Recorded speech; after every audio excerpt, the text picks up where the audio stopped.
ನನ್ನ ಹೆಸರು ನಾರಾಯಣಸ್ವಾಮಿ ಅಂತ. ಈಗ ನೀವು ದುಡ್ಡು ಕೊಟ್ರು ಅಂತ ಹೇಳಿದ್ರಲ್ಲ, ದುಡ್ಡು 5 ಕೋಟಿ ಕೊಟ್ಟರು ಅಂತ ಹೇಳಿದ್ರಲ್ಲ, ನೀವು ನೋಡಿದ್ದೀರಾ? ಹಾ, ಸುಮ್ಮನೆ ಗಾಳಿಯಲ್ಲಿ ಗುಂಡೋಡಿ ಅಂತ ಮಾತು ಯಾಕೆ ಆಡ್ತೀರಾ? ಇವತ್ತು ನೀವೇ ಹೇಳಿದ್ರ ಬಡವ್ರ ಮನೆ ದೇವ್ರು ಜಮೀರ್ ಅಹಮದ್ ಅಂದ್ರ, ನಿಜವಾಗೂ ರಾಜ್ಯದ ಬಡವ್ರ ಮನೆ ದೇವ್ರೇನೆ. ಯಾಕಂದ್ರೆ ಯಾವುದೇ ಜನಾಂಗ, ಯಾವುದೇ ಧರ್ಮ, ಯಾರೇ ಏನು ಕಷ್ಟದಲ್ಲಿದ್ದಾರೋ ಅವ್ರಿಗೆ ಸಹಾಯ ಮಾಡಂತ ದೇವ್ರೇನೆ, ಪುಣ್ಯಾತ್ಮನೆ. ಹೌದು. ಅದ್ರಲ್ಲಿ ಮತ್ತೆ ಹೇಳಿತೇನೆ, ದುಡ್ಡು ಕೊಟ್ರು ಅಂದ್ರೆ ಪಕ್ಷದ್ರೋಹಿ ಕೆಲಸ ಮಾಡುವಂತ ವ್ಯಕ್ತಿ ಅಲ್ಲ. ಆ ವ್ಯಕ್ತಿ ಮನೆ ಮಠ ಬಿಟ್ಟಿದ್ದೇನೆ, ಕೇರಳದಲ್ಲಿ 15 ದಿನ ಕ್ಯಾಂಪೇನ್ ಮಾಡಿದ್ದೇನೆ, 1 ದಿನ ಬಂದು ಇಲ್ಲಿ ಕ್ಯಾಂಪೇನ್ ಮಾಡಿ, ಆ ತರ ಪಕ್ಷದ್ರೋಹಿ ಕೆಲಸ ಮಾಡುವಂತ ವ್ಯಕ್ತಿ ಅಲ್ಲ. ಬಾಗಲಕೋಟೆಯಲ್ಲಿ 2 ದಿನ ಏನ್ರಿ ಸಾಹೇಬ್ರೆ ಹೋಗ್ತಾರೆ, ಏನು 2 ದಿನ ಏನು ಇದು ಬಾಗಲಕೋಟೆಯಲ್ಲಿ ಮಾಡಿದ್ದಾರೆ. ಇಲ್ಲಿ ಟೈಮು ಅವರು 1 ದಿನ ಕೊಟ್ಟರು ಅಂದ್ರೆ ಅರ್ಧ ದಿನ ಅಲ್ಲಿ ಬರೋದಕ್ಕೆ, ಕೇರಳದಿಂದ ಬರೋಕ್ಕೆ ಅರ್ಧ ದಿನ ಆಯ್ತು. ಪ್ರೆಸ್ ಮೀಟ್ ಮಾಡಿದ್ರು, ಮತ್ತೆ ಎಲ್ಲ ಮುಖಂಡರುಗಳನ್ನು ಸೇರಿಸಿದ್ದೇನೆ, ನಾನು ನಿಮ್ಮ ಜೊತೆ ತಿರ್ಗಾ ಬೇಕಂದ್ರೆ ಬರ್ತೀನಿ ಅಂತಂದ್ರು. ಆದರೆ ಬಾಗಲಕೋಟೆಯಲ್ಲಿ 2 ದಿನ ಮಾಡಿದ್ದೇನೆ, ಅಲ್ಲಿ ಟೈಮ್ ಆಯಿತು. ನನ್ನ ಪ್ರಶ್ನೆ ಚಾನ್ಪಾಶ್ ಅವ್ರಿಗೆ. ಚಾನ್ಪಾಶ್ ಅವರೇ, ಶಿಸ್ತಿನ ಕ್ರಮ ಕಾಂಗ್ರೆಸ್ ಜರುಗಿಸಿದ್ದೇ ಆಗಿದ್ದರೆ ಕಾಂಗ್ರೆಸ್ ಪಕ್ಷದಲ್ಲಿ ಇವತ್ತು ಯಾರು ಅರ್ಧಕ್ಕರ್ಧ MLAಗಳಾಗಲಿ ಅಥವಾ ನಿಮ್ಮ ಕಾಂಗ್ರೆಸ್ ಪಕ್ಷದಲ್ಲಿ ಅಭ್ಯರ್ಥಿಗಳೇ ಇರ್ತಿರ್ಲಿಲ್ಲ. ಯಾಕೆಂದರೆ ನಮ್ಮ ಊರ ಕಡೆ ಒಂದು ಗಾದಿ ಇದೆ, ಊಟ ಬಟ್ಟೆ ಕೇಳಬೇಡ ಗಿಣಿ ಸಾಕಂಗೆ ಸಾಕ್ತೀನಿ ಅಂತ. ನಿಮ್ಮ ಕಾಂಗ್ರೆಸ್ ಪಕ್ಷದ ಆ ಥರ ಮುಸಲ್ಮಾನರು ಬರೋ ಓಟ್ ಹಾಕಕ್ಕೆ ಮಾತ್ರ ಇರಿ, ಏನೋ ಅಧಿಕಾರ ಕೇಳಿದ್ರೆ ಮೊನ್ನೆ ಮಾಡಿದ್ವಲ್ಲ ಆ ಕೆಲಸ ಮಾಡ್ತೀವಿ ಅನ್ನೋದು. ನಮ್ಮ BJP ಪಕ್ಷದಲ್ಲಿ ಮುಸ್ಲಿಮ್ಗೆ ಮತ್ತು ಮೈನಾರಿಟಿಗೆ ಸೀಟ್ ಕೊಟ್ಟಿಲ್ಲ ಅಂತ ತಾವು ಹೇಳಿದರೆ, ಅದಕ್ಕೆ ನಾನು ಪಕ್ಷದಲ್ಲಿ ಇರೋದ್ರಿಂದ ಒಂದು ಹೇಳ್ತೀನಿ, ಆ ಪಕ್ಷದಲ್ಲಿರೋರಿಗೆ ಆ ಕ್ಯಾಂಡಿಡೇಟ್ಗೆ ಎಲಿಜಿಬಿಲಿಟಿ ಬೇಕು. ಈಗ ಎಲ್ಲ ಪಕ್ಷದಲ್ಲೂ ಎಲ್ಲರೂ ಕ್ಯಾಂಡಿಡೇಟ್ ಇದ್ದಾರೆ, ಎಲ್ಲರೂ ನನಗೂ ಸೀಟ್ ಬೇಕು ಅಂತಾರೆ. ಈಗ ನಮ್ಮ ಮೈನಾರಿಟಿಯಲ್ಲಿ ಎಷ್ಟು ಜನ ಆ ಸೀಟಿಗೆ ಎಲಿಜಿಬಲ್ ಇದ್ದಾರೆ? ಕಳೆದ ಬಾರಿ 3 ಜನ ಉಪಮುಖ್ಯಮಂತ್ರಿಗಳನ್ನು ಮಾಡಿದ್ರು ತಮ್ಮ ಪಕ್ಷದಲ್ಲಿ. ಯಾರ್ಯಾರನ್ನ ಸರ್? ಗೋವಿಂದ ಕಾರಜೋಳ, ಲಕ್ಷ್ಮಣ ಸವದಿ, ಅಶ್ವಥ್ ನಾರಾಯಣ್. ಯಾವ ಬೇಸಿಸ್ ಮೇಲೆ ಮಾಡಿದ್ರು? ಅವ್ರದ್ದು ಎಲಿಜಿಬಿಲಿಟಿ ಇದೆ ಮೇಡಮ್. ಎಲಿಜಿಬಿಲಿಟಿ ಅಲ್ಲ, ಯಾವ ಬೇಸಿಸ್? ಎಲ್ಲರೂ ಎಲಿಜಿಬಲ್ ಎಲ್ಲರೂ ಇದ್ದಾರೆ. That is the combination of caste and community. Because Govind Karjol Dalit community, Ashwath Narayan Vokkaliga community, Laxman Savadi Lingayat community.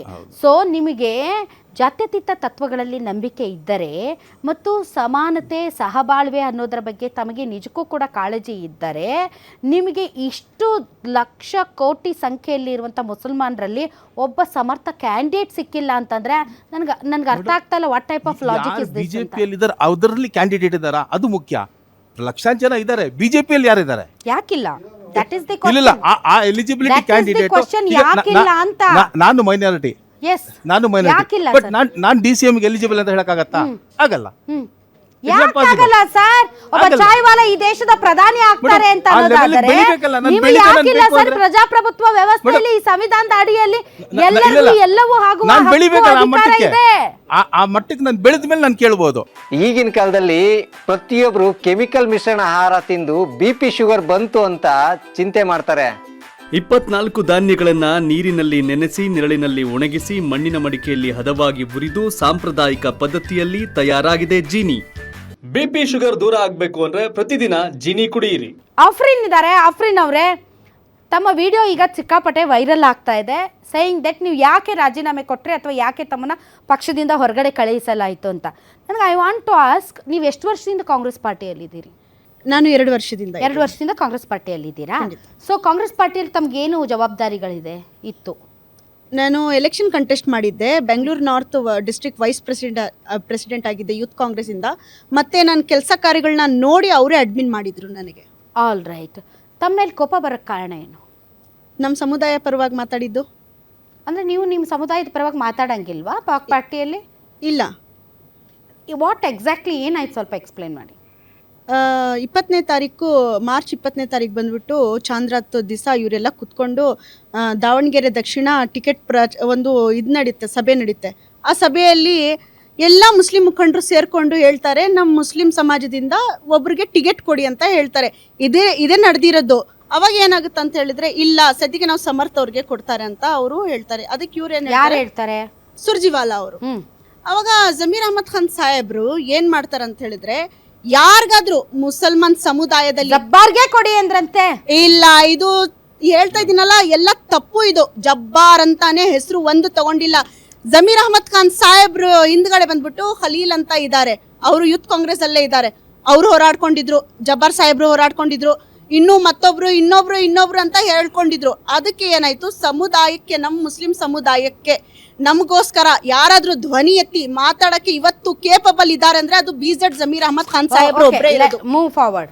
ಅವ್ರಿಗೋಸ್ಕರ ಇದು ಕೇಳಿದಕ್ಕೆ ಅವ್ರು ಏನ್ ಹೇಳ್ತಾರೆ, ನಮ್ಮ ಮುಸ್ಲಿಮ್ಸು ಇಂದಾನೆ ನಮ್ಗೆ ಇಷ್ಟು ಟಿಕೆಟ್ ಕೊಟ್ಟಿಲ್ಲ ಅಂದ್ರೆ ಏನ್ ಪ್ರಯೋಜನ ಅಂತ ಕೇಳಿದಕ್ಕೆ ಸುರ್ಜಿವಾಲಾ ಅವ್ರು ಏನ್ ಹೇಳ್ತಾರೆ, ಮುಸ್ಲಿಂ ಸಮಾಜಕ್ಕೆ ನಂಬ್ಕೊಂಡು ಕಾಂಗ್ರೆಸ್ ಪಕ್ಷ ಇಲ್ಲ, ಅವರಿಂದ ಕಾಂಗ್ರೆಸ್ ಪಕ್ಷ ಇಲ್ಲ. ಒಂದು ಎರಡನೇದು, ಗುರುಗಳು ಅಂತ ಹೇಳ್ಕೊಂಡು ಬ್ಲ್ಯಾಕ್ ಮೇಲ್ ಮಾಡಬೇಡಿ, ನಮ್ಗೆ ಇಲ್ಲಿ ಇಷ್ಟ ಇರೋರು ಇರಿ, ಕಷ್ಟ ಇರೋರು ರಾಜೀನಾಮೆ ಕೊಟ್ಟು ಹೋಗ್ಬಹುದು ಅಂತ ಹೇಳಿದ್ರು. ಇಷ್ಟೆಲ್ಲ ಮಾತುಕತೆ ಆಗಿದ್ಮೇಲೆ ಅವ್ರು ಹೊರಗಡೆ ಬಂದ್ರು, ಅವ್ರು ಹೋದ್ರು, ದೊಡ್ಡವ್ರು ಕುತ್ಕೊಂಡು ಏನೋ ನಿರ್ಧಾರ ಮಾಡಿದ್ದಾರೆ, ಅದಕ್ಕೆ ನಮ್ಗೆ ಸಂಬಂಧ ಇಲ್ಲ ಅಂತ ನಾನು ಸುಮ್ಮನೆ ಇದೆ.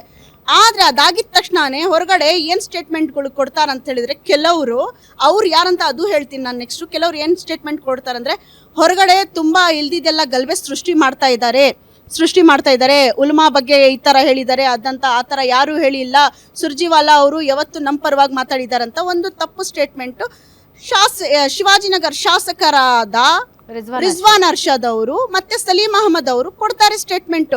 ಆ ಸ್ಟೇಟ್ಮೆಂಟ್ಗೆ ನೋಡಿ ನನ್ನ ಸ್ವಾಭಿಮಾನಕ್ಕೆ ಧಕ್ಕೆ ಆಯ್ತು.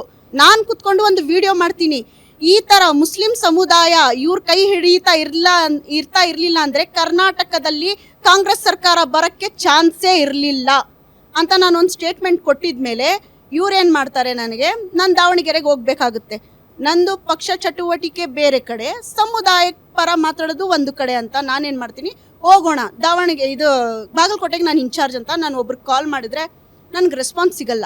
ನೆಕ್ಸ್ಟ್ ರೆಸ್ಪಾನ್ಸ್ ಏನ್ ಸಿಗುತ್ತೆ ಅಂದ್ರೆ, ನೀನ್ ಅಲ್ಲಿ ಬಂದು ಕೆಲಸ ಮಾಡ್ಬೇಕಂತ ಹೇಳಿದ್ರೆ ನೀನೇನ್ ವಿಡಿಯೋ ಮಾಡಿದ್ಯೋ ಆ ವಿಡಿಯೋನ ಡಿಲೀಟ್ ಮಾಡು. ನೀವು ಮೀರ್ ಸಾದಿಕ್ ಅದ್ರ ರಿಜ್ವಾನ್ ಬರ್ತೀನಿ, ಅದು ಲಾಸ್ಟ್ ಇರೋದು ಬರಬೇಕು ಅಂತ ಹೇಳ್ತಾರೆ. ನಾನು ಹೇಳಿದೆ ಆಯ್ತು ಬರ್ತೀನಿ, ನೀನೊಂದು ಅಪಾಲಜಿ ಲೆಟರ್ ಕೊಡು, ಅದಕ್ಕೂ ಒಪ್ಕೊಂಡೆ ಕೊಡ್ತೀನಿ. ಬಟ್ ಅದರಲ್ಲಿ ಮೆನ್ಷನ್ ಮಾಡ್ಬೇಕಂತೆ, ನಾನು ವೈಯಕ್ತಿಕವಾಗಿ ಮಾಡಿಲ್ಲ ವಿಡಿಯೋ, ನನ್ಗೆ ಹಿರಿಯರು ಹೇಳಿ ಮಾಡಿಸಿರೋದು, ಅವರು ಮತ್ತೆ ಉಲುಮಾಗಳು ಅವ್ರು ಹೇಳಿ ಮಾಡಿಸಿರೋದು ಅಂತ.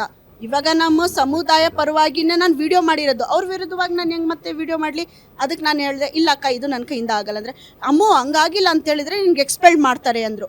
1 2 3 4 5 ಎಷ್ಟು ಕಾಲ್ಗಳು ನನಗೆ ಡಿಲೀಟ್ ಮಾಡಿ ಹಿಂಸೆ ಕೊಟ್ಬಿಟ್ಟಿದ್ರು.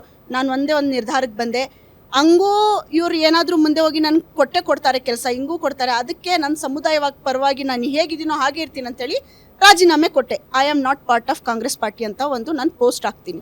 ಮೇಡಮ್, ಪ್ರಸ್ತುತ ಸನ್ನಿವೇಶವನ್ನು ಗಮನಿಸಿದೆ, 4 ಜನ ನಮ್ಮ ಲೀಡರ್ಗಳು, ನಮ್ಮ BJP ಅಧ್ಯಕ್ಷರು ಮಾತಾಡಿದ್ದನ್ನು ಕೇಳಿಸ್ಕೊಂಡು ಒಂದು ಭಾಳ ಒಳ್ಳೆ ಒಂದು ಧನಾತ್ಮಕವಾದಂಥ ಬದಲಾವಣೆ ಕರ್ನಾಟಕ ರಾಜಕೀಯ ಇತಿಹಾಸದಲ್ಲಿ ಆಗ್ತಾ ಇದೆ ಅಂತಕ್ಕಂಥದ್ದು ನನಗಂತೂ ಗೊತ್ತಾಗ್ತದೆ. ಅದರಲ್ಲೂ ಮುಸಲ್ಮಾನ್ ಸಮುದಾಯದಲ್ಲಿ, ಅಲ್ಪಸಂಖ್ಯಾತ ಸಮುದಾಯದಲ್ಲಿ. ಯಾಕಪ್ಪ ಅಂತಂದರೆ, ಇಲ್ಲಿ ತನಕ ಮುಸಲ್ಮಾನರಿಗೆ ಕಾಂಗ್ರೆಸ್ಸಿಂದ ಸಿಕ್ಕಿರ್ತಕ್ಕಂಥದ್ದು 4 ಸೀಟು, 4 ಸ್ಥಾನ, ಅಥವಾ ಇನ್ನೊಂದಷ್ಟು ಯಾವುದೋ ಮಂತ್ರಿಗಿರಿ, ಅದ್ಯಾವುದೋ ಇನ್ನೊಂದು ಚೇರ್ಮನ್ಗಿರಿ ಸಿಕ್ಕಿರ್ಬೋದು. ಆದರೆ ಇವತ್ತು ತನಕ ಕಾಂಗ್ರೆಸ್ ಪಾರ್ಟಿನಲ್ಲಿ ಮುಸಲ್ಮಾನರಿಗೆ, ಅಲ್ಪಸಂಖ್ಯಾತರಿಗೆ ಸಿಗದೇ ಇರತಕ್ಕಂಥದ್ದು ಒಂದಿದೆ, ಅದು ಆತ್ಮಗೌರವ. ಅದು ನಿಜವಾದಂಥ ಸಾಮಾಜಿಕ ಗೌರವ ಅವ್ರಿಗೆ ಸಿಕ್ಕಿರಲಿಲ್ಲ. ಅದು ಸಿಕ್ಕಿರಲಿಲ್ಲ ಅಂತಕ್ಕಂಥದ್ದು ಪ್ರತಿ ಸಲನೂ ಸಹ ಮುಸಲ್ಮಾನರು ಪ್ರತಿ ಎಲೆಕ್ಷನ್ನಲ್ಲಿ, ಪ್ರತಿ ನಾಮಿನೇಷನ್ನಲ್ಲಿ ಅದನ್ನು ಪ್ರೂವ್ ಮಾಡ್ಕೊಂಡು ಬರ್ತಾ ಇದ್ದಾರೆ. ಅದರ ಒಂದು ಭಾಗನೇ ಇವತ್ತು ದಾವಣಗೆರೆ ನಡೆದಂಥ ಒಂದು ಪ್ರಹಸನ. ದಾವಣಗೆರೆ ಬೈ ಎಲೆಕ್ಷನಲ್ಲಿ ನಾವು ನಮ್ಮ ಪಕ್ಷದಿಂದ ಅವರು CM ಶಹಬಾಜ್ ಖಾನ್ ಅವ್ರ ಜೊತೆಯಲ್ಲಿದ್ವಿ. ಸೊ ಗ್ರೌಂಡ್ ವರ್ಕ್ ಎಲ್ಲ ನಾವು ಮಾಡಿದ್ದೀವಿ. CM ಶಹಬಾಜ್ ಖಾನ್ ಹೇಳಿರುವಂಥ ಮಾತೆಲ್ಲ ಅದು ನಿಜಾನೇ, ದುಡ್ಡು ಬಂದಿದೆ ಅದೆಲ್ಲ. ಯಾಕಂದರೆ ನಾವಲ್ಲಿ ಗ್ರೌಂಡ್ ವರ್ಕ್ ಮಾಡೋವಾಗ ಸುಮಾರು ಜನಗಳು ನಮ್ಗೆ ಹತ್ರ ಬಂದು SDP ಅವರು ದುಡ್ಡು ಕೊಡ್ತಾ ಇದ್ದಾರೆ, ಇವ್ರಿಗೆ ಎಲ್ಲಿ ನಾನು ಫಂಡಿಂಗ್ ಆಗ್ತಾ ಇದೆ. ಅದರಲ್ಲದೆ ಒಂದೊಂದು ಓಟು, ನಾಳೆ ಓಟ್ ಇದೆ ಅಂತ ಹೇಳಿದ್ರೆ ಈ ದಿನಕ್ಕೆ, ನಾಳೆ ಓಟ್ ಅಂದರೆ ಇವತ್ತು 6,000 ರೂಪಾಯಿ 5,000 ರೂಪಾಯಿ ಓಟಿಗೆ ಹೋಗಿದ್ದಾರೆ ರೇಟು. ಆಮೇಲೆ ನಾಳೆ ಓಟ್ ಆಗೋರು ಒಂದು ಕೋಳಿ ಮತ್ತು 500 ರೂಪಾಯಿ ಆ ಟೈಮಲ್ಲಿ. ಸೊ ಈ ತರ ಎಲ್ಲ ನಡೆದಿದೆ, ಇಲ್ಲ ಅಂತ ಇಲ್ಲ.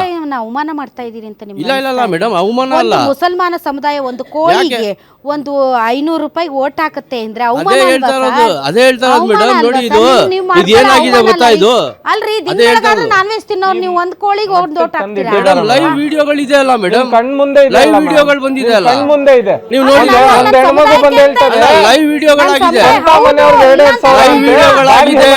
ಅದಕ್ಕೋಸ್ಕರ ನಾವು ಹೇಳ್ತಾ ಇರೋದು. ಇಲ್ಲಿ ಒಂದ್ ನಿಮಿಷ ಲೈವ್ ವಿಡಿಯೋ ಆಗಿರೋದು, ನಾನ್ ಗ್ರೌಂಡ್ ವರ್ಕ್ ಮಾಡಿದ್ದೀನಿ.